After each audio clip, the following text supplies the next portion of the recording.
Let me first ask you a question to begin. Did you keep a diary as a child? Who did? No, just kidding. I'm not going to count. I did. I remember being 10 years old, and I'm lying on my bed, on my belly, and I'm dreaming and writing about all the emotions and feelings that I had. And I wanted to be Romy Schneider, the iconic actress of the Sissy movies from the 1950s. You cannot imagine how much I fantasized playing the lead role with her. Years later, I went back and read that diary. And I made a discovery. In one chapter, I imagined a way for me to meet Romy Schneider. I was interviewing her and writing her story. That chapter is one of my favorites, because in it, I envisioned for myself a career of my own, having an article and a byline in a big magazine, and I'm telling the story of a woman I adored.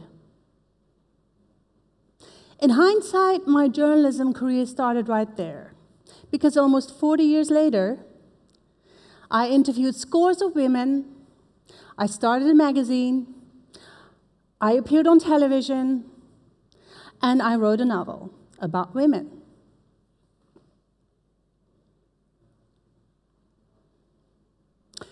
That comes from somewhere, my passion for writing and telling stories.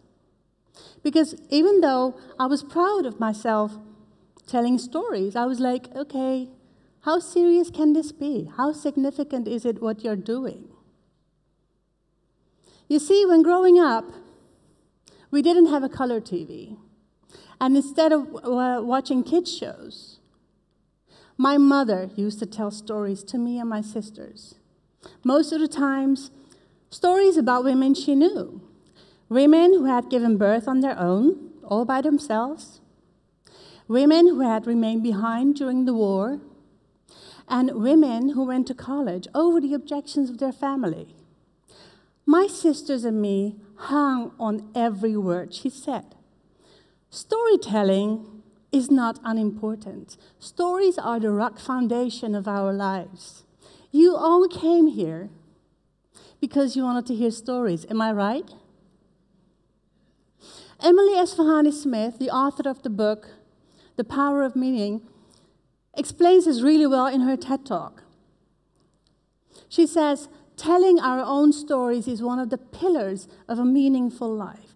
And I believe that this is very significant for women to understand, because stories are also the roadmap to what's possible. If women get written out of the stories, and let's face it, we have been for centuries, then every woman feels like she's the first, she's the outlier, and that she has to fight hard to be seen or to be heard. And don't forget, the word story comes from history, directly from history.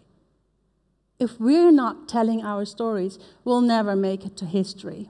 And this is also what I found going on in the wine business. About 4 years ago, when I was working and living in Austin, Texas, I promised my Texan girlfriends that I would prepare a delicious Mediterranean meal with some delightful Turkish wines. Little did I know that I could not get any Turkish wines in Austin. I could get them and use them, but that was like a 4-hour drive. So this fact that I couldn't get them really intrigued me, and I wanted to have my wines. So I dove into it. And I traveled, and I visited wineries, and I educated myself, and I met all these fabulous winemakers, including some amazing female winemakers. And that made me wonder. It was like, how come I don't know anything about female winemaking? I consider myself a well-read person. I read the books, I read the magazines, I read the papers, I even write for them. How come I know so little about female winemaking? Well, I can tell you this. There were very few female sommeliers, wine masters, and wine professionals put inside. It's a very total, male-dominated industry. And that has been until the late 1970s. There were virtually no female winemaking. Are you kidding me? Of course they were, but they helped their husbands, their brothers, and their fathers. They were not documented as the winemaker. That's not the story anymore. Today, women graduate from enology schools, the wine study school, at the same rate as men. And out of 369 masters of wine, there are 124 female masters of wine. Master of wine is the highest degree that you can get in the wine field. So those are the nice facts. Oh, my most favorite fact is one study shows that even though women make less than 10% of the workforce, they produce more than 28% of the most honored wines, which makes it that we can easily say when women make wine, they make better wine. Really. But that's when they make them and when they get the opportunity to make them. But, of course, like in any other field, in the wine industry, women also encounter subtle and not so subtle sexism. If a man and a woman pour wine at an event together as a winemaker, who do you think gets asked technical questions? And would you believe me if I told you the story of a French winemaker? It just happened this decade. That she was refused to buy a tractor on the grounds of her sex. Only when her father accompanied her, she could buy the tractor. Of course, from another supplier, but she had a tractor. These are symptoms of an industry that has not embraced the role women play in its story. Next to the wine marketing agency that I started, I decided to dedicate myself to change the wine story. My next storytelling project is going to be a documentary about women in wine who are truly blazing the trail.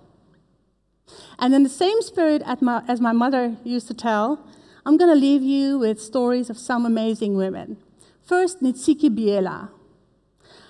After high school, she was offered to study enology at the Stellenbosch University in South Africa. Until then, she had never tasted wine before. She even had to throw up the first glass.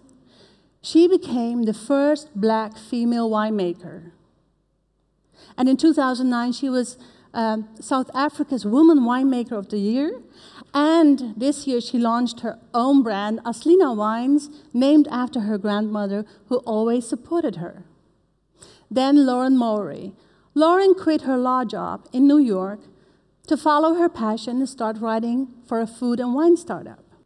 She now contributes to the wine pages of USA Today, Forbes magazine, and Wine Enthusiast.